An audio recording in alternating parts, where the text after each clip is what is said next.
বাংলাদেশের বাইরে পৃথিবীর বিভিন্ন প্রান্তে যেখান থেকে চ্যানেলে দেখছেন আপনাদের সকলকে সাদর আমন্ত্রণ তৃতীয় মাত্রা দেখবার জন্য। প্রিয় দর্শক, একদিকে কোভিড পরিস্থিতির অবনতি, অন্যদিকে ভ্যাকসিন নিয়ে সংকট এবং সেই সঙ্গে আগামী অর্থ বছরের প্রস্তাবিত বাজেট নিয়ে আলোচনা করবার জন্য আমার সঙ্গে আজকে ঢাকার নীলক্ষেতের বাসা থেকে যুক্ত হচ্ছেন ঢাকা বিশ্ববিদ্যালয়ের মার্কেটিং বিভাগের অধ্যাপক ডক্টর মিজানুর রহমান এবং স্টুডিওতে রয়েছেন বাংলাদেশ জাতীয়তাবাদী দল বিএনপি দলীয় সাবেক সংসদ সদস্য সরদার সাখাওয়াত হোসেন বকুল। স্বাগত আপনাদের দুজনকে তৃতীয় মাত্রায়। ডক্টর মিজানুর রহমান, আপনার কাছ থেকে শুনতে চাইব দেশের কোভিড পরিস্থিতি কোন দিকে যাচ্ছে বলে মনে হচ্ছে এবং সেই সঙ্গে কোভিড মোকাবেলার জন্য যেটিকে সবচেয়ে বড় রক্ষা কবচ হিসেবে বিবেচনা করা হচ্ছিল ভ্যাকসিন, এবং যে ভ্যাকসিন বাংলাদেশ যে কটি দেশ সবার আগে ভ্যাকসিনের ব্যবস্থা করতে পেরেছিল, বাংলাদেশ তাদের মধ্যে অন্যতম, কিন্তু এখন বাংলাদেশে ভ্যাকসিন সংকটটা আবার তীব্র থেকে তীব্রতর হতে শুরু করেছে। এক ধরনের চরম অনিশ্চয়তা রয়েছে, সরকারের নানামুখী চেষ্টা আছে কিন্তু তেমন পূর্ণ সাফল্য এখন পর্যন্ত দেখা যাচ্ছে না। সব মিলিয়ে আপনার কাছ থেকে শুনতে চাই যে এই কোভিড পরিস্থিতি কোথায় যাচ্ছে আর এর থেকে বেরোবার উপায় কি হবে। প্রফেসর মিজানুর রহমান। আমার আজকে যে আলোচক অন্যজন আমাদের অত্যন্ত শ্রদ্ধেয় সাখাওয়াত হোসেন বকুল ভাই, আমরা আসলে খুব ভালোভাবেই মোকাবেলা করছিলাম, কারণ আমাদের যে স্বাস্থ্য ব্যবস্থার যে বঙ্গরতা বা অদক্ষতা অথবা দুর্নীতি সবকিছু মিলিয়ে আমাদের যত বেশি বড় ধরনের সংকটে আমাদের পূর্ব নিপতিত হব যেটা আশঙ্কা করা হচ্ছিল, আমরা কিন্তু সেই ধরনের বড় বিপদে কিন্তু পড়িনি।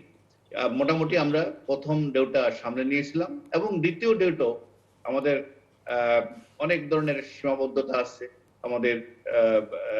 আমাদের রাষ্ট্রীয় ব্যবস্থাপনার সীমাবদ্ধতা আছে, আর জনগণের বেপরোয়া ভাব যেটা আছে সেটা আছে, সবকিছু মিলিয়ে তারপরেও আমরা আন্তর্জাতিকভাবে এটা মানে স্বীকৃতি ছিল যে এই সাউথ এশিয়ান কনটেক্সটে যে কটা দেশ কোভিড মোকাবেলায় সবচেয়ে ভালো করছে তাদের মধ্যে বাংলাদেশ একটা। আমি ওই স্বাস্থ্য ব্যবস্থার দুরবস্থা, দুর্নীতি সবকিছু স্বীকার করে এটা আমি বলছি যে তারপরেও ভালো ছিল। আর টিকা দেওয়ার ব্যবস্থাটার আমরা পৃথিবীতে যেই কটা দেশ সবচেয়ে আগে এই গণটিকা কর্মসূচি গ্রহণ করেছিল সেটা আমরাই করেছিলাম, কারণ আমরা নিশ্চিত ছিলাম যে আমাদের প্রতি মাসে 50 লক্ষ 70 লক্ষ করে টিকা আসবে। চুক্তি হয়েছিল অ্যাস্ট্রাজেনেকার সাথে বা তার প্রতিনিধি ভারতীয় প্রস্তুতকারক সেরাম ইনস্টিটিউটের সাথে। তো পরবর্তী পর্যায়ে আসলে পুরো দুইটা ঘটনা ঘটে। একটা হচ্ছে যে ভারতে তাদের যে ব্যাপক সংক্রমণ এবং এটা এমন একটা অবস্থায় গিয়ে পৌঁছলো, তো সেটা তারা তাদের জাতীয়তাবাদী চিন্তা অথবা রাজনৈতিক চিন্তা থেকে তারা আসলে সেরাম ইনস্টিটিউটের তৈরি যে ভ্যাকসিন এটা এক্সপোর্ট বন্ধ করে দিল। এটা আমি মনে করি ওরা কিভাবে বিবেচনা করছে আমরা জানি না, কিন্তু যদি সবাইকে নিয়ে বাঁচতে হয় তাহলে ভারতের এই বিষয়টা মনে রাখা উচিত ছিল, ভারত একা করোনা মুক্ত হতে পারবে না। কারণ বাংলাদেশ বা আশেপাশের প্রতিবেশী যদি করোনা আক্রান্ত থাকে বা এখানে যদি সংক্রমণ চলতে থাকে আর ভারত টিকা দিয়ে এটা পার পেয়ে যাবে, এটা কিন্তু আমি বিশ্বাস করি না। ভারতের উচিত ছিল অ্যাটলিস্ট আমাদের যে অ্যাস্ট্রাজেনেকার টিকার প্রথম ডোজ নেয়ার পরে যে ঘাটতিটা তৈরি হলো প্রায় 20 লক্ষ ডোজের মতো, এইটা অন্তত কোনোভাবে সার করা উচিত ছিল। তো সেটা আরেক রাজনীতি অথবা অভ্যন্তরীণ পলিটিক্স এর কারণে সেটা হয়তো তাদের সীমাবদ্ধতা। তো এটা যখন ব্যর্থ হলো আর এই দিক থেকে শুরু হলো এই ভারতীয় আমাদের যে ক্রস বর্ডার ট্রান্সমিশন যেটা শুরু হলো, কারণ ভারতের সাথে যে বিশাল আমাদের যে ফর্মাল যে বর্ডার এবং বর্ডারের সাথে আমাদের যে আসা যাওয়া, এগুলো সরকার তাৎক্ষণিকভাবে সীমিত করলো এবং এক পর্যায়ে ভারতের সাথে ফর্মাল যোগাযোগ বন্ধ করে দেওয়া হলো।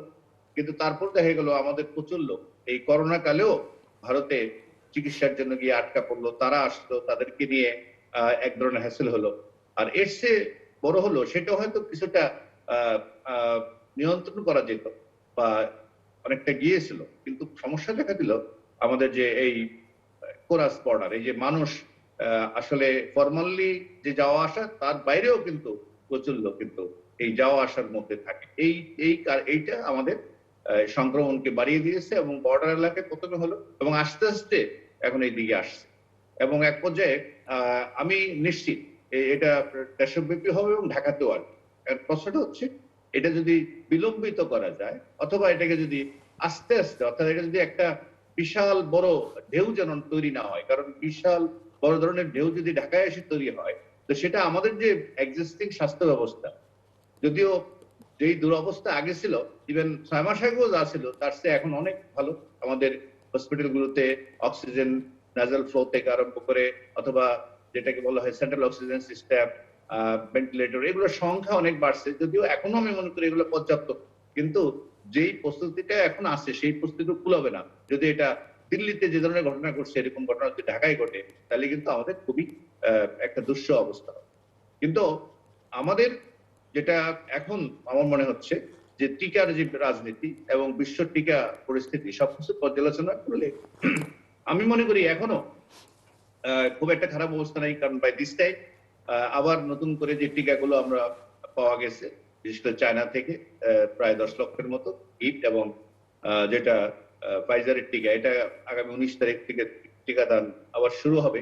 এবং আমার প্রত্যাশা হচ্ছে যে গতকালকে স্বাস্থ্যমন্ত্রী যেটা বলতো যে চায়নার সাথে যে চুক্তিটা হওয়ার কথা ছিল সেই চুক্তিটা হয়ে গেছে। এবং আমার আমার কাছে যেটা ধারণা যে এই মাসের মধ্যে আমরা লার্জ স্কেলে চায়না থেকে টিকা পেতে শুরু করব, এবং যতক্ষণ পর্যন্ত আমরা ম্যাক্সিমাম লোকের টিকা দিতে না পারবো, এর আগ পর্যন্ত আমাদের কিন্তু একটাই ভরসা, সেটা হচ্ছে সবাইকে মাস্ক পরা। আমরা দুর্ভাগ্য, আমরা আসলে এখানে স্বাগত প্রকল্প আছেন, রাজনীতি ব্যক্তিত্ব বা জনপ্রতিনিধি ছিলেন, সবাইকে সম্পৃক্ত করে পুরো একটা জাগরণ যেটা করতে পারতাম, যে সবাই যেন আমরা স্বাস্থ্যবিধি মেনে চলি, আমরা যাতে মাস্ক পরি, আমরা যাতে বড় ধরনের গ্যাদারিং যেগুলো হয়, জনসমাবেশ, সেগুলোতে না যাই। এই যে আমাদের আচরণের মধ্যে যে পরিবর্তনটা আমরা সবাই মিলে আনা উচিত ছিল, সেটা কিন্তু আমরা করতে পারিনি। এটা এক ধরনের আমাদের ব্যর্থতা। কিন্তু এখন আমি মনে করি এটাকে এখন আর স্বেচ্ছায় অর্থাৎ কেউ মাস্ক ইচ্ছে করলে পড়লো না, এই অবস্থায় এটা ছেড়ে দেওয়া যাবে না। কারণ সংক্রামক বিধি আইন অনুযায়ী কিছুটা হলো এনফোর্সমেন্টের ক্ষমতা কিন্তু আইন শৃঙ্খলা রক্ষাকারী বাহিনীরও আছে। আমার মনে হয় একটা পর্যায়ে আমাদেরকে কিছুটা হলো মৃদুটা হলো ওই এনফোর্সমেন্টে যেতে হবে। আইন শৃঙ্খলা বাহিনীর যে সংখ্যা সীমাবদ্ধতা আছে সেটাকে জি কম্পেনসেট করার জন্য আমাদের রাজনৈতিক যে দলগুলো, তাদের সহযোগী সংগঠন অথবা সামাজিক সাংস্কৃতিক সংগঠন যেগুলো আছে, বিএনসিসি, রোভার, স্কাউট, এদেরকে নিয়ে আমাদের একটা ব্যাপক ক্যাম্পেইনে যেতে হবে। কারণ এই যে টিকেও যে শতভাগ নিরাপদ না, সবকটা টিকেই মানে কিছু না কিছু ঘাটতি আছে, কোনোটা 80 ভাগ, কোনোটা 72 ভাগ, কোনোটা 95, কিছু না কিছু ঘাটতি আছে। এবং এইটা হয়তো এই ভেরিয়েন্টে কাজ করবে, এটা আরেক ভেরিয়েন্টে কাজ করবে না, এগুলো অনেক গবেষণার থেকে এইসব কিছু কিন্তু বিপরীত ধর্মী তথ্য কিন্তু বেরিয়ে আসছে। কিন্তু যেটা সব ভেরিয়েন্টে কাজ করবে সেটা হচ্ছে স্বাস্থ্যবিধি। আপনি যদি ভালোভাবে মাস্ক পরেন, এটা আপনি Indian variety, delta variety, African variety, সব ভ্যারাইটি কিন্তু ঠেকাতে পারবে, যদি টিকেও পারবেন। অতএব আমাদের এটা খুব ভালোভাবে আমাদের একটা ক্যাম্পেইন, সিরিয়াস ক্যাম্পেইনে নামতে হবে। আর একটা পর্যায়ে আমাদের মনে হয় ওই এনফোর্সমেন্টের দিকে যেতে হবে। নাইলে কিন্তু আমরা এই টিকা যদি আমরা পেতেও থাকি, টিকা আমাদের মনে করেন যেভাবে আসার কথা ছিল, সেইভাবেও আমাদের সমস্ত জনগোষ্ঠীর 80% লোক টিকা দিতে মিনিমাম একটা 2 বছর 3 বছর সময়ের কিন্তু ব্যাপার আছে। তো জি সেই সময়টা আমাদের একটা আপদকালীন সময় হিসেবে ধরেই কিন্তু আমাদের আমাদের আচরণিক যে পরিবর্তনগুলো, এগুলোর মাধ্যমে কিন্তু আমাদেরকে ঠেকা দিতে হবে। কারণ যদি ব্যাপক সংক্রমণ হয়, আমাদের স্বাস্থ্য ব্যবস্থা যতই উন্নত হই, সেটা কিন্তু ইটালির মতো আমরা হব না, জার্মানির মতো হব। কারণ আমাদের মাথাপিছু স্বাস্থ্য খাতে যে বিনিয়োগ ব্যয়, এটা আমাদের 10 গুণ হচ্ছে চায়না, আর চায়নার 7 গুণ হচ্ছে ইটালি। কিন্তু যখন ব্যাপক সংক্রমণ হলো, তখন কিন্তু ইটালির হাসপাতাল, জি হসপিটাল সিস্টেম, জার্মান কোনোটাই কিন্তু কাজে আসে নাই। অতএব আমাদের কাজটাই হবে এটাকে বিলম্বিত করা, প্রলম্বিত করা, ঠেকিয়ে রাখা। একসাথে যেন আমরা একটা বড় ঢেউর মধ্যে না পড়ি, সেটা সবাই মিলে চেষ্টা করা। এই হলো আমার কোভিড প্রসঙ্গে এই জি ধন্যবাদ। আমি শ্রদ্ধা শাকাত হোসেন বকুল। শুধু কোভিড। জি থ্যাংক ইউ ভেরি মাচ। অনেকদিন পর আপনার স্টুডিওতে আসলাম, আপনি ডাকার জন্য আপনাকে ধন্যবাদ। মিজানুর রহমান সাহেব আমার সাথে এসেছেন, ওনার প্রতি শ্রদ্ধা জানালাম। ওনার যে স্টার্টটা আজকে করেছেন কোভিড নিয়ে, আসলে উনি অনেকগুলি পজিটিভ কথা বলেছেন, বেশ ভালো লাগছে শুনতে। একটা বলেছেন স্বাস্থ্য ব্যবস্থার ভঙ্গুরতা, একই ব্যবস্থায় দুর্নীতি এবং ক্রাইসিস ম্যানেজমেন্টে, বিশেষ করে কোভিড ম্যানেজমেন্টে সবাইকে সম্পৃক্ত করা। ওনার বক্তব্যটা পুরাটাই কিছুটা ওনার সমালোচনা বলবো, বা মানে বর্তমান অবস্থার নিরিখে উনি কথা বলেছেন, আরেকটা উনি সাজেশন দিয়েছেন। বর্তমান অবস্থা নিরিখে যেটা উনি বলেছেন, স্বাস্থ্য ব্যবস্থার ভঙ্গুরতা এবং দুর্নীতি, এটা সবাই জানে। আসলে একই জিনিস চর্বিত চর্বণ করে লাভ নেই। আমাদের যে স্বাস্থ্য ব্যবস্থা নিয়ে শুরু হয়েছে আমাদের দেশে এখন পর্যন্ত,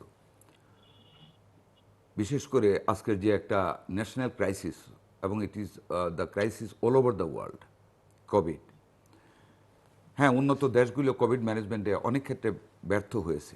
তাই আমরা তত উন্নত নই বলে আমরাও ব্যর্থ হব এটা না। আমাদের মানুষ কিন্তু চেষ্টা করতে পারে, আমাদের ল এনফোর্সিং সেন্টার আছে, এজেন্সি আছে, সবাই আমরা করতে পারি, এনফোর্সমেন্ট করতে পারি।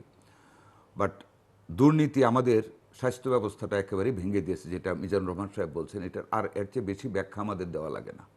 কোভিডের শুরু থেকে যে দুর্নীতিটা শুরু হয়েছে, সেই দুর্নীতিটা আমাদেরকে, যদিও আমাদের, হ্যাঁ, কোভিডে আমরা আক্রান্ত হয়েছি, বাট আমাদের damage as compare to other countries of the world আমাদের কম হয়েছে, দ্যাটস নো ডাউট।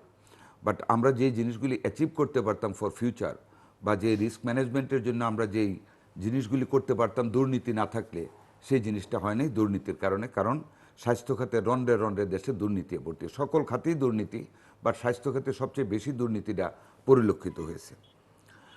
এবং মোটামুটিভাবে স্বাস্থ্য খাতে যদি এই ঢেউটা আমাদের যদি আল্লাহ তাআলা না কমিয়ে দিতেন, বা যদি এর চেয়ে বেশি ব্যাপক আকারে সংক্রমণ হতো, আমাদের যে অবস্থা ছিল, আমাদের মানুষ বাঁচানি কঠিন হয়ে যেত, যে অবস্থা আমাদের স্বাস্থ্যতে।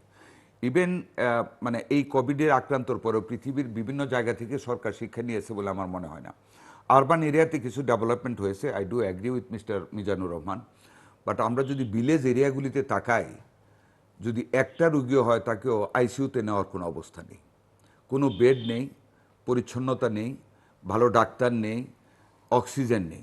বাংলাদেশটার আরবান এরিয়া কত percent? The major areas are the rural areas. সেই রুরাল এরিয়ার ব্যাপক জনগোষ্ঠীকে, এই 80% জনগোষ্ঠীকে রুরাল এরিয়াতে সাপোর্ট দেওয়ার মতন সঙ্গতি কিন্তু আমাদের স্বাস্থ্য খাতে নেই। কাজে আমি এটা বলবো, আমি আরবান সাইডের কিছু ডেভেলপমেন্ট দেখে আমি ন্যাশনের উপর যে ইফেক্টটা, ওটার উপরে আমি কমেন্ট করবো না। আমি এটাই বলবো যে total if I consider the health situation and the treatment facilities all over the country, that is in Bangladesh, it is very poor in percentages, because our rural area there is no facilities to fight the COVID. There is no facilities at all. এবং government সেখানে শূন্য progress করেছে, আমি বলবো শূন্য progress করেছে, মানে ওই কোভিডে। আরেকটা কথা যেটা উনি বলছেন, যে এই যে আমাদের লকডাউনের কথা বলে উনি বলেছেন যে cross border situation, with due regards to the comment of mister Mizanur Rahman, আমাদের লকডাউনটা আমরা দেখি বেশিরভাগ কয়েকদিন বাস বন্ধ থাকে, তারপরে সিট খালি রাখতে হবে।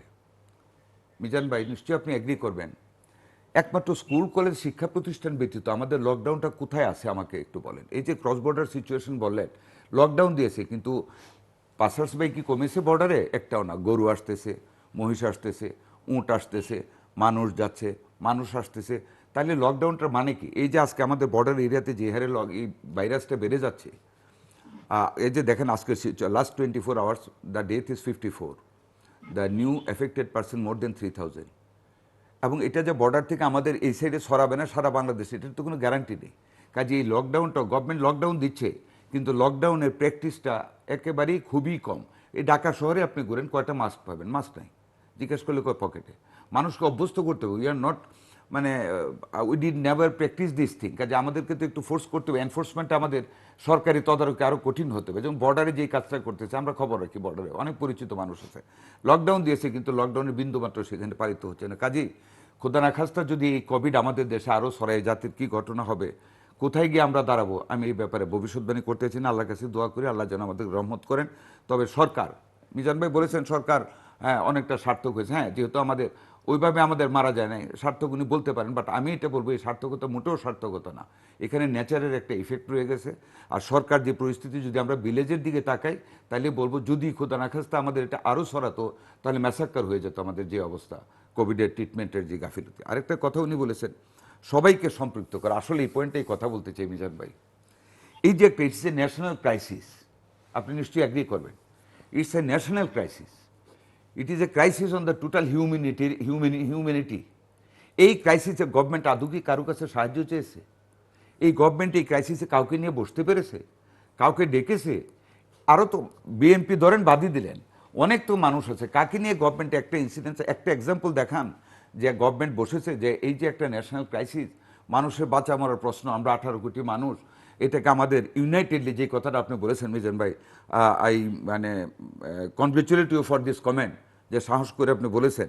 সরকার তো আজ পর্যন্ত কাউকে সম্পৃক্ত করেনি, সরকার বক্তব্য দিচ্ছেন, কতটুকু বাস্তবায়ন হচ্ছে ওইটার দিকেও কোনো খেয়াল নেই। এই যে ইন্ডিয়াতে এই আপনি তো কারেক্টলি ইউ হ্যাভ মার্ক যে ইন্ডিয়া এত বড় একটা চুক্তি করে, it's a state to state contact, এবং এটা মানুষের বাঁচা মরার প্রশ্ন। এই যে ইন্ডিয়া আমাদের এই টিকাগুলি দিল না, এটা মোটেও আদৌ ইন্ডিয়া ভালো কাজ করেনি।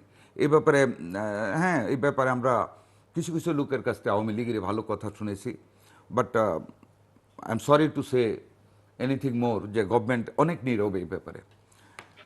আমি যে কথাটা বলতে চাই, এই ধরনের ক্রাইসিসে কোনোদিন জাতিকে সম্পৃক্ত না করে সকল রাজনৈতিক মতাদর্শের মানুষকে, শিক্ষাবিদ বলেন, পেশাজীবী বলেন, রাজনৈতিক দল বলেন, প্রত্যেক সেক্টর থেকে মানুষকে সম্পৃক্ত করতে হয়। আর এইখানে দেখা গেছে সরকার একলা ফাইট করতেছে, কোন মানুষকে সম্পৃক্ত করতেছে। তার মানে what type of decision it is? এটা তো একটা ন্যাশনাল ক্রাইসিস। এই ন্যাশনাল ক্রাইসিসও তো নেশনকে ডাক দিচ্ছে না। এইখানে বোঝা যায় একটা ফেসিজমের একটা আভাস পাওয়া যায় এখানে, যেটা যেমন মুসলিনি যে কাজগুলি করতেন, ঠিক একই ধরনের সিদ্ধান্ত দেখা যায় ন্যাশনাল ক্রাইসিস ওই ধরনের জি। কাজ মানে গভর্নমেন্টের কাছ থেকে আমি দেখিনি। প্রফেসর মিজানুর রহমান, আমি একটু বকুল ভাইয়ের সাথে যোগ করি, সেটা হচ্ছে যে আমাদের স্বাস্থ্য ব্যবস্থার অব্যবস্থাপনা, দুর্নীতি, ভঙ্গুরতা এগুলো আছে ঠিকই, কিন্তু আবার এইটাকে যদি ওরা যে আমাদের স্বাস্থ্য কর্মীরা বা আমাদের ডাক্তার, চিকিৎসক, নার্সরা যে কাজটা করছে, এটাকে যদি আমরা একেবারে অবমূল্যায়ন করি, তাহলে কিন্তু ওরা মোটিভেটেড হবে। আমি দেখেন, আমাদের এত খারাপ অবস্থার মধ্যেও কিন্তু যখন এই দেশ স্বাধীন হয়, আমাদের গড়ায়ু ছিল 27 বছর, আর এটা এখন 73 বছর, অর্থাৎ ডিজিটটা 72 বছর 73 বদলে গেছে। আমাদের মাতৃমৃত্যুর হার কমে গেছে, আমাদের শিশু মৃত্যুর হার কমে গেছে। এই যে এইগুলো কিন্তু আমাদের স্বাস্থ্যের আর কমিউনিটি বেস চিকিৎসা ব্যবস্থা বিশ্বের আমাদের সমমানের যে দেশ, এর মধ্যে one of the best community base চিকিৎসা ব্যবস্থা বাংলাদেশে। প্রতি 6000 লোকের জন্য একটা কমিউনিটি ক্লিনিক আছে। আর টিকার যে ব্যবস্থাপনা যেটা, এটাতেও কিন্তু আমরা ওয়ার্ল্ডে চ্যাম্পিয়ন। কিন্তু সমস্যাটা যেটা হলো, ওই টিকাগুলা মানে আমাদের সময় পাওয়া গেছিল, আমরা একটা ফেজ আউট করে দেওয়ার সময় পেয়েছিলাম, এবং সেটা শিশুদের টিকা। কিন্তু এখন যে টিকাটা দিতে হবে সেটা হচ্ছে গণহারে সবাইকে টিকা দিতে হবে। সেই এক্সপিরিয়েন্সটা আমাদের আগে ছিল না। টিকা যখন প্রথম আসলো, তখন এই টিকা নিয়েও কিন্তু আবার দেয়া নেয়া নিয়েও কিন্তু বহু সংকট তৈরি হয়েছিল, এবং বিভিন্ন সমালোচনা, বিশেষ করে সোশ্যাল মিডিয়ায় এর বিরূপ প্রতিক্রিয়া, বহু কিছু কিন্তু আমরা দেখছি। কিন্তু তারপরেও এখন আমার ধারণা যে টিকার যে সমস্যাটা, এটা শুরু হয়ে যাবে। আশা করি এই মাসের মধ্যে আমরা লার্জ স্কেলে টিকা পেতে থাকবো, কারণ আমাদের যে ডিপেন্ডেন্সিটা ছিল এটা থেকে বেরিয়ে আসছি। আবার টিকা ভারতের সিরাম ইনস্টিটিউট বা অক্সফোর্ডের যে টিকা, এইটাকে আমরা এখন দেয়নি বলে এটা নিয়ে আমরা যদি একটা তাদের সাথে যুদ্ধেন্দেহী অবস্থার মধ্যে যাই, যেটা তাদের সমালোচনা করা দরকার, তাদের বলার দরকার, সেটা কিন্তু আমরা যথাযথভাবে বলছি। কিন্তু দেখা যাবে ভারত হয়তো একটা নর্মাল একটু কমে আসলে হয়তো, আর কারণ পৃথিবীর যত টিকা উৎপাদন হয়, শতকরা 60% টিকা কিন্তু ওই ভারতে উৎপাদন হয়। সারা পৃথিবীতে টিকা সাপ্লাই কিন্তু ভারত থেকে নেয়।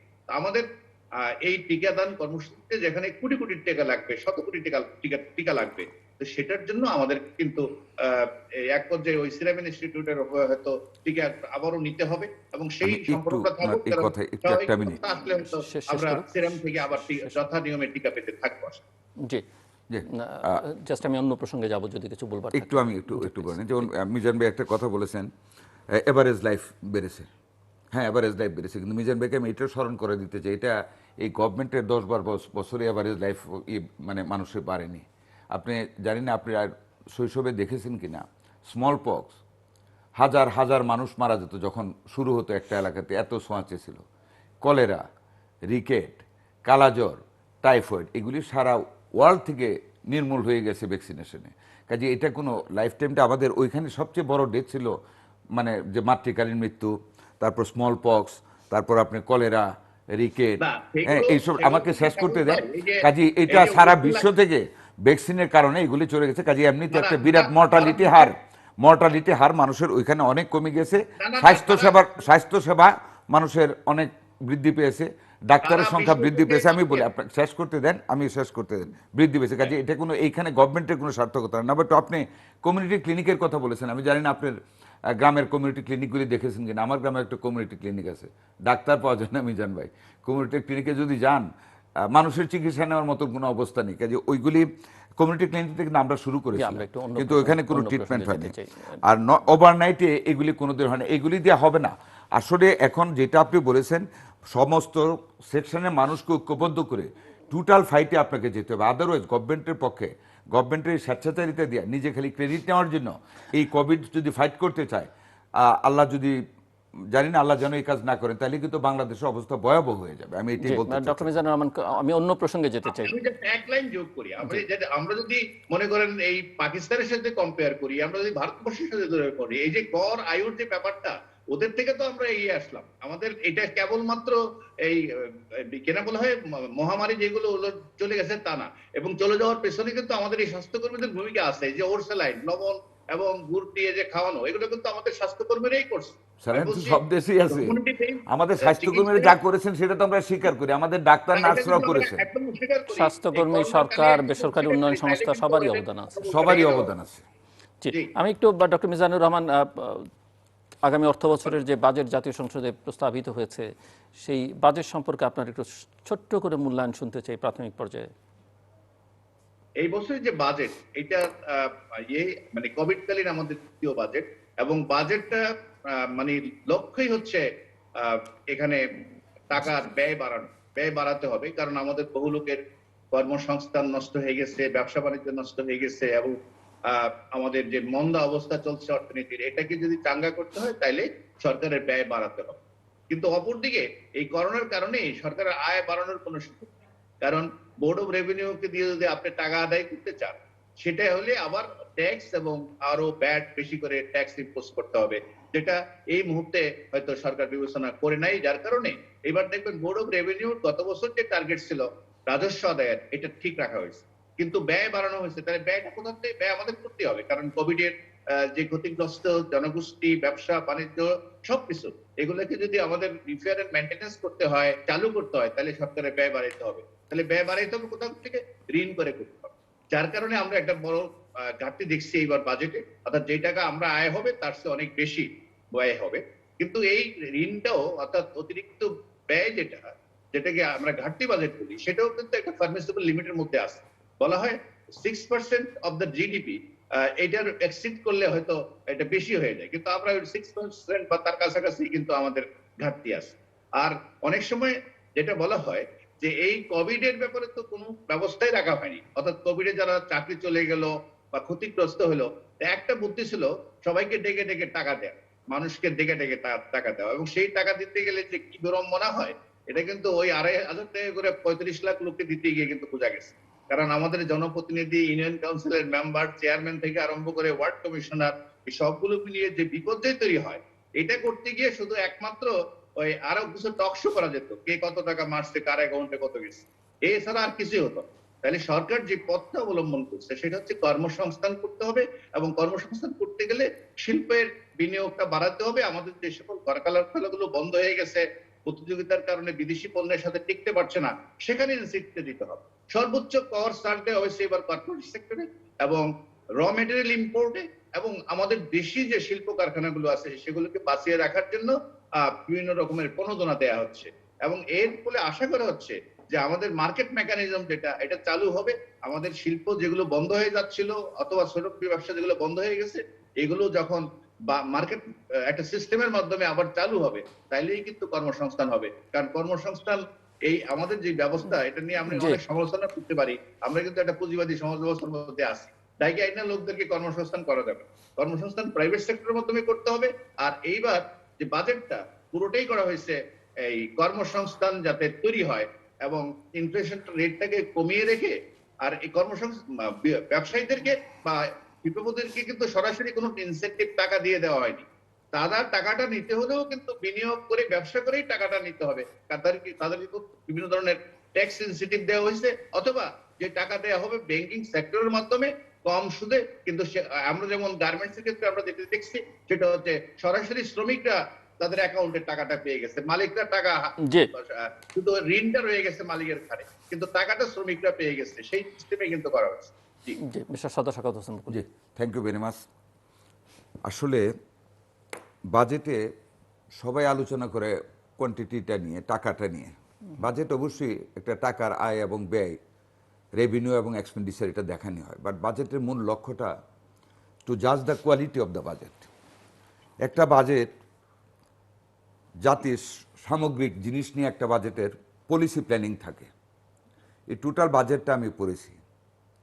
টাকা যেমন ঘাটতি, ডেফিসিট বাজেট, ফরেন ঋণ, ব্যাংক থেকে লোন নেওয়া, সো অ্যান্ড সো এভরিথিং দেখানো হয়েছে। যেটা মার্কেটিংয়ের কথা বললেন বা সেলফ এমপ্লয়মেন্টের কথা বলেন, আমি যে কথাটা বলতে চাই, বাজেট তো জাতিকে নিয়ে। জাতির ন্যাশনাল ক্রাইসিস ম্যানেজমেন্ট হলো বাজেটের মূল লক্ষ্য। টাকা পয়সার হিসাবে একটা সাইড থাকবে, আরেকটা সাইডে জাতির লক্ষ্য থাকবে। সরকারের লক্ষ্যটা জাতির উন্নতির জন্য কোথায় গেছে। আর উন্নতি বলতে শুধু আমার কাপড় চোপড়ের উন্নতি না, ইন টোটাল জাতিকে উন্নত করতে হবে। আমাদের এখন দেশের সবচেয়ে বড় ক্রাইসিস কি? শিক্ষা ব্যবস্থা। 2 নাম্বার, গণতন্ত্রের বাস্তবায়ন। 3 নাম্বার, ন্যায় বিচার মানুষের কাছে পৌঁছে দেওয়া। 4 নাম্বার, সাংবাদিকদের স্বাধীনতা প্রদান করা, যাতে আমরা খুঁটিনাটি জানতে পারি সমাজের সর্বনিম্ন স্তর থেকে, রুট লেভেল থেকে। একটা কথা কি দুর্নীতি সম্বন্ধে পুরা বাজেটে লেখা আছে কোথাও? টাকা যে লক্ষ কোটি, আমরা তো প্রত্যেক বছরের বাজেট হয়, এই বাজেটের ভিতর দিয়ে বালিশের দুর্নীতি দেখেছি, পর্দার দুর্নীতি দেখেছি, এই ক্যাসিনোর দুর্নীতি দেখেছি। কয়টা বলবো? আমি আসলে সমালোচনা করলে গোনা হয়, খুব সমালোচনা করতে চাই না মিজান ভাই। আপনি আবার এটা খুব তীব্র গতিতে অ্যাটাক করার চেষ্টা করেন না, আমি খুব বিনয়ের সাথে বলতেছি। আমি খুব সমালোচনা করতে চাই না, কারণ এতে গুনাহ হয়। আমার গুনাহ মানে বাড়বে, অন্যের গুনাহ কমবে, কাজে আমি চাই না। বাট টোটালিটি বললাম, দুর্নীতি সব পুরো সমাজ ব্যবস্থা, রাজনীতিতেও এটা প্রযোজ্য। তবু আমি অ্যাভয়েড করতে চাই, অ্যাভয়েড করতে চাই। With all respect to mister Mizanur Rahman, আপনি একজন শিক্ষাবিদ, আপনি ভাইস চ্যান্সেলর ছিলেন, আপনি মার্কেটিংয়ের একজন শিক্ষক। মার্কেটিং খালি কিন্তু কলম বেচা কিনে না বা মুদির দোকানদারি করে না, মার্কেটিং আমার মধ্যেও করতে হবে, জনগণের ভিতরে করতে হবে। কারণ government is the representative of the People's Republic of Bangladesh. আমার আপনার সকলে, আমাদের জন্য গভর্নমেন্ট কি করেছে আপনি দেখেন। আচ্ছা মিজান ভাই, যদি আজকে আপনার বা আমার ছেলে মুনিয়া হত্যায় জড়িত থাকতো, আপনি বাংলাদেশে টিকতে পারতেন বা আমি টিকতে পারতাম কিনা, এটা খালি জবাব চাই আপনার কাছে। টিকতে পারতাম না। আর হ্যাঁ, মুনিয়াকে হত্যা করেছে না মুনিয়াকে প্ররোচিত করে নিজে আত্মহত্যা করতে বাধ্য করা হয়েছে, এটা আইন বুঝবে। আমি শুধু এটুকু বলতে চাই, যেটুকুই হয়েছে এটুকু যদি আমার বা আপনার সন্তানের ব্যাপারে হতো, উপায় ছিল না, আমাদের বাড়িঘরে ইট থাকতো না। মিডিয়া চোপ, তার মানে কি? মিডিয়া কি এত খারাপ? আমাদের সাংবাদিকরা, এই দেশের সাংবাদিকদের অনেক ঐতিহ্য আছে, অনেক রিস্ক নিয়ে তারা সংবাদ কালেক্ট করতে পারে, but why they are so silent? নিশ্চয়ই দেয়ার ইজ মানে অদৃশ্য কোনো চাপের কারণে আমাদের মিডিয়া সোচ্চার হতে পারেনি, এত বড় অপরাধের বিরুদ্ধে কথা বলতে পারেনি।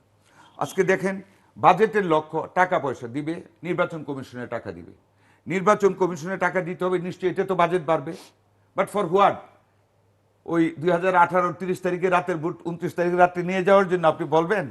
আমি একজন প্রার্থী ছিলাম মিজান ভাই, আমি একজন মুক্তিযোদ্ধা, কমান্ডার ছিলাম। এই মুক্তিযুদ্ধের চেতনা ছিল কিন্তু গণতন্ত্র। এই গণতন্ত্রের রায় প্রতিষ্ঠিত না হওয়ার জন্য 1970 সনের নির্বাচনে আওয়ামী লীগ বঙ্গবন্ধুর নেতৃত্বে জেতার পরও ক্ষমতা না দেওয়ার কারণে কিন্তু আমরা অস্ত্র হাতে নিয়েছিলাম। সে 18 বছর বয়সে ভারত থেকে যুদ্ধ করেছিলাম, ভারত থেকে ট্রেনিং নিয়ে। আর আমার সেই গণতন্ত্র আজকে নেই। আমাকে আমার গণতন্ত্রটা ফিরিয়ে দেন মিজান ভাই, আপনি সব কথা মেনে নিব। এই দুঃখ নিয়ে মরতে হবে যে আমার গণতন্ত্র নাই, আমার দেশের মানুষ ভোট দিতে পারে না, আমার সাংবাদিকরা লিখতে পারে না, জঘন্য অপরাধ করলো। আর but there is a difference, যে বকুল সাহেব বা জিল্লুর সাহেব বা আপনার ছেলে করলে সাথে সাথে বাড়িঘর থাকবে না, আর বড় লোকের ছেলেরা করলে, ধনী লোকের ছেলেরা করলে আলহামদুলিল্লাহ মাফ। হ্যাঁ, আচ্ছা দেখেন, ন্যাশনাল ক্রাইসিস, জাস্টিস, বিশ্বাস করবেন জুডিশিয়ারিতে কোনো বিচার পায় মানুষ? এক বিচারপতি একজনের রায় দিয়ে দেশ ছাড়তে হইলো তার জীবন বাঁচানোর জন্য, তারেক রহমানের রায় দিয়ে। প্রধান বিচারপতি দেশ ছেড়ে দিতে তাকে বাধ্য করা হলো। এই জুডিশিয়ারিতে সরকার যে বাজেট দিল, এই যে বড় budget, who will get the benefit of this budget? Who? I am not getting. আমাদের জাস্টিসটা মানে পাবে না, কারণ বিচার পাচ্ছি না আমরা। প্রধান বিচারপতি থাকতে পারে না, রায় দিতে ভয় পায় জাজ সাহেবরা। তো কার জন্য আপনি বাজেট দিচ্ছেন? নির্বাচন কমিশনে বাজেট দিচ্ছেন, জনগণের টাকা জনগণের কল্যাণে খরচ করবেন। এই জনগণের টাকা দিয়ে আপনি বাজেট করেছেন, বাকিটা কি? বাকিটা ব্যাংক লোন, বাকিটা বৈদেশিক ঋণ। এই যে আপনি জনগণের কাছ থেকে যেই টাকাটা ট্যাক্সের মাধ্যমে নিচ্ছেন, it must go for expenditure in the মানে for the welfare of the people.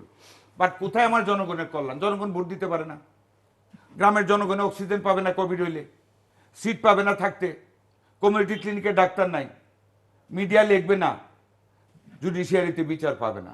তাহলে জনগণের কল্যাণী বাজেট করলো কোথায়? একটা শব্দ বাজেটে পাবেন যে এই জনগণের যে ন্যাশনাল যে ক্রাইসিসগুলি মেটানোর জন্য সরকার বাজেটে বলেছে। আপনি মার্কেটিং এর ছাত্র, আপনি অর্থনীতির সম্বন্ধে জ্ঞান আছে সবার উপরে, আপনি একজন শিক্ষিত মানুষ, নিশ্চয়ই সবকিছু লেখাপড়া আপনি করেন। বাজেটে তো গভর্নমেন্ট জাতিকে শোনাবে যে আমি তোমাদের জন্য এই করব। আমি 1 লাখ টাকা দিছি, 90,000 টাকা শিক্ষা খাতে এত, এই বৈদেশিক ঋণে এত, জুডিশিয়ারিতে এত, এই এত, এটা আমি শুনতে ইন্টারেস্টেড। এটা তো করবেই ব্যালেন্স শিট তুমি। But what for this balance G sheet is, how this balance sheet will bring the welfare for the people of Bangladesh. ধন্যবাদ। এই কথাগুলি তো বাজেটে নেই। কাজে ইন প্রিন্সিপাল নিয়ে বাজেটে আসলে অনেকই কথা বলে। আমি যদি অর্থমন্ত্রী হতাম, আমি বাজেটে 2 পৃষ্ঠায় ব্যালেন্স শিটটা শেষ করতাম, রেভিনিউ আর্নিং এন্ড রেভিনিউ এক্সপেন্ডিচারটা শেষ করে বাকি পুরো বাজেটটা আমি রিস্ক ম্যানেজমেন্টের কথা বলতাম জাতির জন্য। প্রফেসর মিজানুর রহমান। না, আমি জানি না এখানে যদি বাজেট আলোচনা হয় তো আর স্বাভাবিকভাবে একটা কথা বলে দিই মিজান ভাই, আপনি তো ইউনিভার্সিটি শিক্ষক, আমাদের দেশে একটা কথা বলে দিই, আপনার সুবিধা হবে বলতে। আপনি দেখেন এই দেশের শিক্ষা ব্যবস্থা, আপনি অস্বীকার করতে পারবেন না, কোনো গভর্নমেন্টই সরকারি খাতে শিক্ষার সুদূর প্রসার ঘটাইতে পারে নাই। 2-4-10টা ইউনিভার্সিটি করতে পারে নাই, 2-4-10টা সরকারি কলেজ বাড়াইতে পারে নাই, মানে উন্নত মানের। কিন্তু বেসরকারি খাত যেভাবে এগিয়ে আসছে, I must congratulate the entrepreneurs of that sector, যে আমাদের গ্রাম লেভেলে রিক্সাওয়ালার ছেলে এখন বিবিএ, এমবিএ, ইঞ্জিনিয়ার হচ্ছে। সেই বেসরকারি শিক্ষা প্রতিষ্ঠানে এই সরকারি বা ট্যাক্স ধরেছে। জি কোথায় কল্যাণ জনগণের জন্য? প্রফেসর মিজানুর পিছিয়ে রহমান। পড়া মানুষগুলিকে তো উন্নয়নের ট্রেনে তুলতে পারতেছে না গভর্নমেন্ট, ধন্যবাদ। আরো পিছিয়ে দিচ্ছে। আমি এটা তো অবশ্যই যখনই ইকোনমিক্স আলোচনা হবে, কারণ অ্যাডাম স্মিথ বলে গেছিল শুধু ইকোনমিক্স বলতে কিছু না, economics always political economy. Yes, স্বাভাবিকভাবে রাজনীতির ব্যাপারটা আসবে, সেখানে গণতন্ত্র এবং গণতন্ত্রের আরো উৎকর্ষ সাধন এবং যা যা স্বাগত ভাই বলছেন, আমাদের বাক স্বাধীনতা, বিচার ব্যবস্থার, এইগুলো সবগুলোর সাথে আমি এগ্রি করি। এগুলো ওগুলো অনেকগুলো কাজ আমাদের করতে হবে। আর এখন যে দুরবস্থায় আসছে, যদি মনে করে কেউ, সেটাও আবার পুরো ইতিহাসটা পর্যালোচনা করলে দেখা যাবে এগুলোর ঐতিহাসিক একটা পরম্পরা আছে। যদি মনে করেন যে এখনই এটা এই কয়েক বছরের মধ্যে, এই কয়েকদিনের মধ্যে এটা খারাপ অবস্থা হয়ে গেছে, তা তো এর চেয়ে আরো খুব আরো বাজে অবস্থাও কিন্তু এই জাতি পার হয়ে আসছে। তা আমরা আশা করব যে আপনি যেগুলো প্রত্যাশা করেন, একটা স্বাধীন বিচার ব্যবস্থা, উন্নত একটা ভোটিং ব্যবস্থা, নির্বাচন কমিশন, এবং সেখানে এগুলোকে আরো শক্তিশালী করা, এই সবগুলোতে আমি আপনার সাথে একমত। কিন্তু আমরা যে কাজটা আসলে করতে চাচ্ছি, যে গভর্নমেন্ট বাজেটে একবারে সব বাজেট বক্তৃতার মধ্যে বা বাজেটের মধ্যে দেশের সমস্ত কিছুর দিক নির্দেশনা থাকেও, এটা হচ্ছে আগামী 1 বছর গভর্নমেন্ট যে এক্সপেন্ডিচারটা হবে এবং যে ইনকামটা হবে, এটার একটা স্টেটমেন্ট। আর গভর্নমেন্ট ইন এ সোসাইটি, আমাদের মতো একটা পুঁজিবাদী ব্যবস্থা যদি আপনার পছন্দ নাও হয়, তাও আমরা বাস্তবতা হচ্ছে এখানে সরকারের কাজটা কি? তো সরকারের কাছে ডাইরেক্টিং রিসোর্সেস, সরকার আসলে রিসোর্সকে মোবিলাইজ করে টুয়ার্ডস দ্যাট ডাইরেকশন যেখানে যাওয়ার দরকার।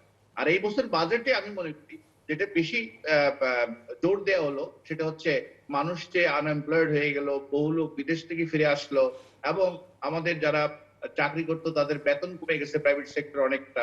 আপনি যেটা যথার্থই বলছেন যে আমাদের শিক্ষা খাতেও যে ব্যবস্থাটা আছে, সেখানেও আমাদের এখনো 70% স্কুল, কলেজ বা বিশ্ববিদ্যালয় কিন্তু প্রাইভেট সেক্টরে।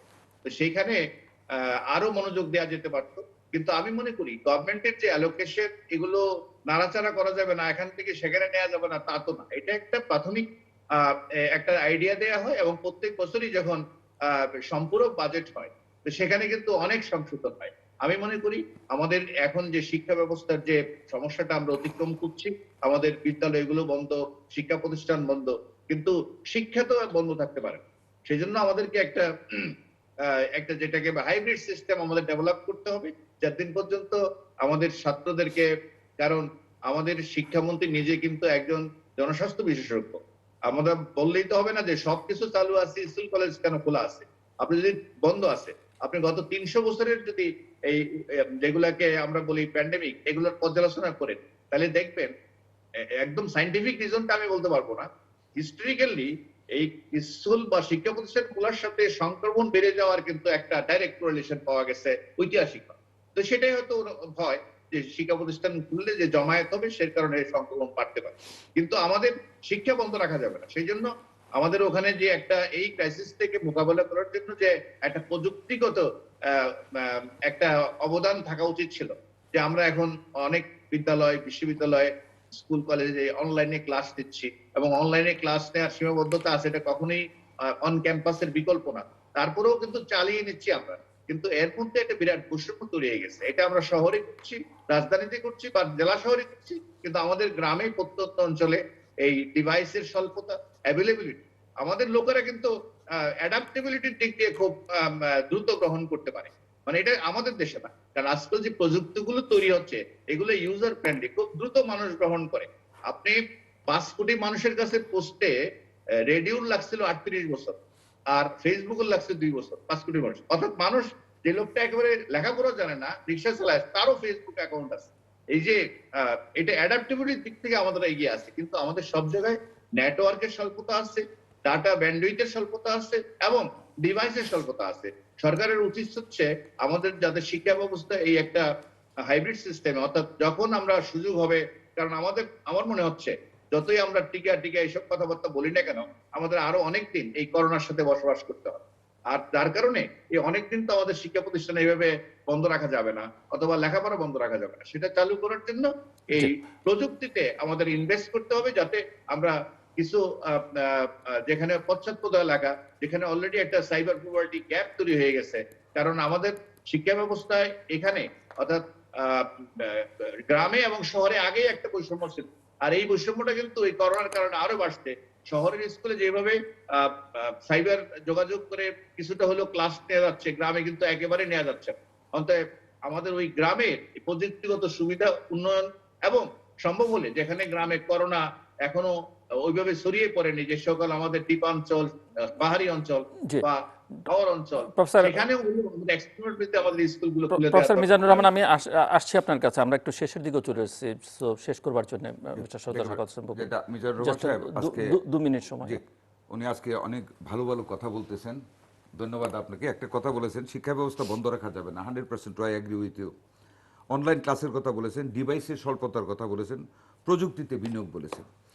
শিক্ষা ব্যবস্থা বন্ধ রাখা যাবে না। আপনি একজন শিক্ষক, আমি ওই ডিউ রেসপেক্ট আপনাকে একটা কথা বলি, আমিও বলবো না যে শিক্ষা ব্যবস্থা আপনি একেবারে ঢালাওভাবে খুলে দেন, আমাদের বাচ্চারা মরে যাক, অসুস্থ হয়ে যাক কোভিডে, আই ক্যান নেভার সে ইট। কিন্তু আমি একটা কথা আপনার কাছে বলতে চাই, কোনো অল্টারনেটিভ কি ছিল না আমাদের কাছে?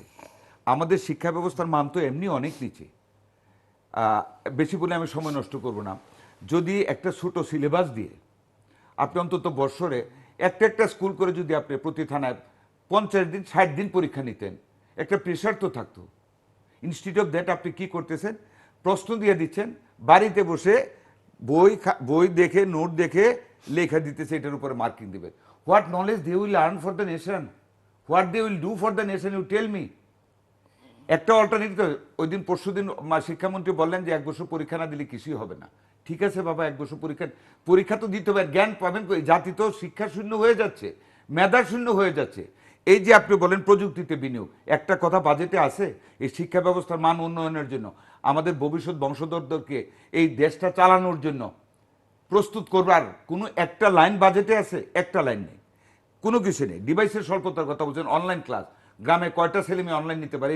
টাচ ফোন কয়টা ছেলেমেয়ের আছে? রিক্সাওয়ালার ছেলেমেয়ে সারাদিন বাপ মা শরীরের ঘাম জোরে টাকা আনে আর কোনো রকম বেতনটা দিয়ে বাচ্চারে লেখাপড়া করায়, তার এই 15,000 টাকা দিয়ে 14,000 টাকা দিয়ে স্যামসুং ডিভাইস কেনার মতো ক্ষমতা নেই, অনলাইন ক্লাস করতে পারে না।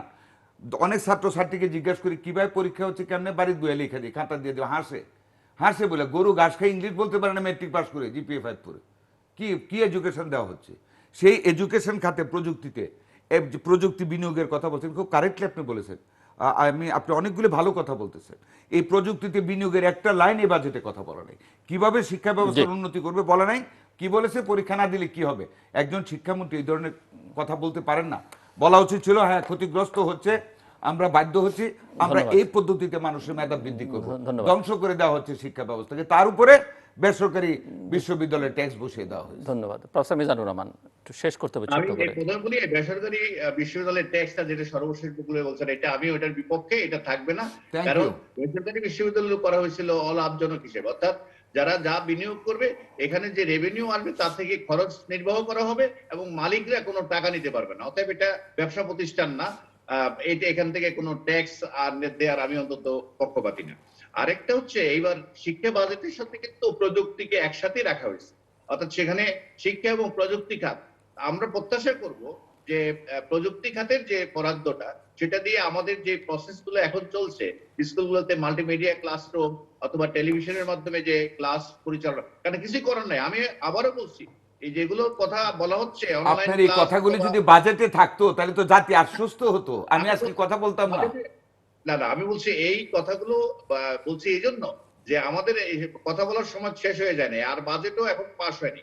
আমি বলছি ওখানে যদি ব্যবস্থাটা থাকে যে আমাদের আবারও আমি বলে এটা নিশ্চিত করে বলি যে কোনো অবস্থাতেই ক্যাম্পাসে রেখে ছাত্রদেরকে ক্লাসে পড়ানো আর অনলাইন পড়ানো এক জিনিস না, ওটার বিকল্প এটা না। অসম্ভব। কিন্তু আসলে করার কিছু নাই তো ভাই, যদি কিছুই করার না থাকে একটু তাহলে শর্ট আমাদের সিলেবাস করেন, পরীক্ষাটা বাধ্যতামূলক করেন, তাইলে তো একটা না, প্রেশার থাকবে লেখাপড়ার। সেইগুলো সেইগুলো সারা দুনিয়াতেই এখন যেভাবে চলছে এই প্রসেস গুলোই এখন অনুসরণ করা হচ্ছে। এখানে যে নতুন করে কোনো কিছু অ্যাডাপ্ট করা হচ্ছে তা না। ইভেন আপনি এ লেভেল ও লেভেল পরীক্ষা কিভাবে হয়েছে আপনি বুঝতে দেখেন এবার, আমি জানি সেটা, মানে হ্যাঁ। যেগুলা ব্রিটিশ সিস্টেমে পরীক্ষা দিচ্ছে লাস্ট সেটাও ইয়ারে, একই, হ্যাঁ। হ্যাঁ একই পদ্ধতি যাচ্ছে সারা দুনিয়াতে। আর এটা পুরা ভারতবর্ষ থেকে আরম্ভ করে এশিয়ান কনটেক্সটে অনেক দেশেই, ইভেন পৃথিবীর উন্নত দেশেও এগুলো এখন এইভাবে চলছে। এই করোনাকে ফাইট করে জাতিকে ঠিক রাখার একমাত্র রাস্তা সকল জন এবং মতের মানুষকে ঐক্যবদ্ধ করে, we have to make a total fight against this COVID-19. না না, আমি তো মনে হয় জাতি এই ব্যাপারে ঐক্যবদ্ধই আছে। যার জি যার কাজটা তাকে করতে হবে, সেটা হলো ঐক্যবদ্ধ। অর্থাৎ করোনা মারুক, আমরা ধ্বংস হয়ে যাই, এটা তো কেউ চাচ্ছে না।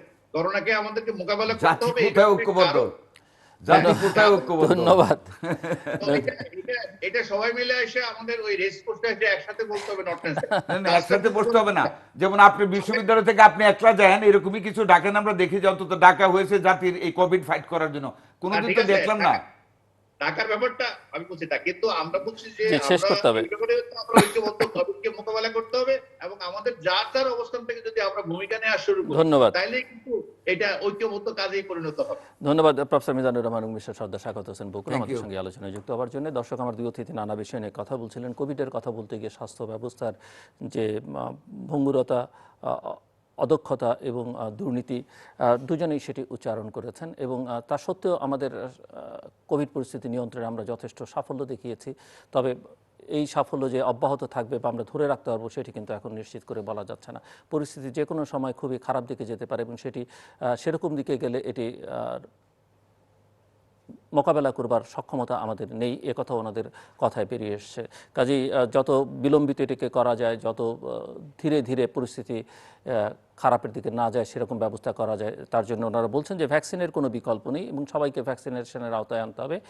কিন্তু যতক্ষণ পর্যন্ত ভ্যাকসিনেশন না হচ্ছে ততক্ষণ পর্যন্ত মাস্ক পরা এবং এটিকে এনফোর্স করা, মানুষ যেন স্বাস্থ্যবিধি মেনে চলে, সেই ব্যবস্থাটা গ্রহণ করতে হবে। ভারত থেকে বাংলাদেশে টিকা পাওয়া যায়নি, সে বিষয়ে দুজনেই ভিন্ন ভিন্ন মত পোষণ করলেও এই বিষয়ে একমত পোষণ করেছেন যে ভারত আসলে টিকা না দিয়ে বাংলাদেশকে খুব একটা ভালো কাজ করেনি, কারণ ভারত একা ভালো থাকতে পারবে না। বাংলাদেশে যেমন ভারতে ছড়িয়ে পড়ায় বাংলাদেশ ক্ষতিগ্রস্ত হচ্ছে, বাংলাদেশে যদি পরিস্থিতি ভয়াবহ হয় তার অভিঘাত কিন্তু ভারতেও পড়বে।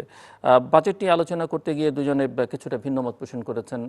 প্রফেসর মিজানুর রহমান কর্মসংস্থান বিনিয়োগের কথা বলেছেন, এর দার্শনিক দিক নিয়ে কথা বলেছেন সর্দার সাখাওয়াত হোসেন বকুল, শিক্ষা, ন্যায় বিচার, গণতন্ত্র, সাম্যের কথা, এইসব বিষয়কে বা সাংবাদিকের স্বাধীনতার প্রশ্ন মিস্টার সর্দার সাখাওয়াত হোসেন বকুল আলোচনার মধ্যে নিয়ে আসবার চেষ্টা করেছেন। তবে দুজনেই একমত যে সময় এখনও শেষ হয়ে যায়নি। যেমনটা প্রফেসর মিজানুর রহমান বলছিলেন যে বাজেট পাশের আগে এগুলো সংযোজন বিযোজনের সুযোগ থাকবে। দুজনেই এই বিষয়ে একমত পোষণ করছেন যে শিক্ষা কে প্রযুক্তি নির্ভর করতে হবে এবং অন ক্যাম্পাস শিক্ষার গুরুত্ব তারা অস্বীকার করেননি, সেটি যত দ্রুততার সঙ্গে সেই জায়গায় যাওয়া যাবে তার জন্য হয়তো ব্যবস্থা গ্রহণ করতে হবে। কিন্তু শিক্ষা খাতে বরাদ্দ অবশ্যই বাড়াতে হবে এবং বেসরকারি শিক্ষা প্রতিষ্ঠানের উপর যে 15% ট্যাক্স বসানো হয়েছে সেটি দুজনেরই সমালোচনা করেছেন এবং সেটি তুলে নেবার জন্য অনুরোধ জানিয়েছেন। দর্শক, আমাদের সঙ্গে থাকবার জন্য অসংখ্য ধন্যবাদ, আপনাদের সবার জন্য শুভকামনা।